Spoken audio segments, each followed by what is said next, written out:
അറിയാതെ ഏതേലും ഫ്രണ്ട്സ് വിളിച്ചാലോ കസിൻ വിളിച്ചാലോ അന്ന് മുഴുവൻ അനുഭവിക്കേണ്ടി വരുന്ന അവന്റെ മാനസിക പീഡനം.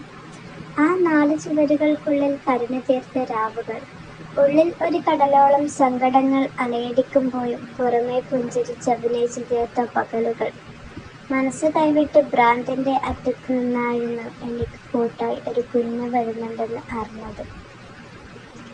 അതറിഞ്ഞാൽ അവനിൽ മാറ്റമുണ്ടാകുമെന്ന് ഞാൻ വെറുതെ മോഹിച്ചു. എല്ലാം എൻ്റെ വെറും മോഹങ്ങളായി തന്നെ തുടർന്നു. ചിരിക്കാൻ പോലും ഞാൻ മറന്നു. ഞാൻ സ്വയം തെരഞ്ഞെടുത്ത വഴി ആയതുകൊണ്ട് ആരെയും ഒന്നും അറിയിച്ചില്ല.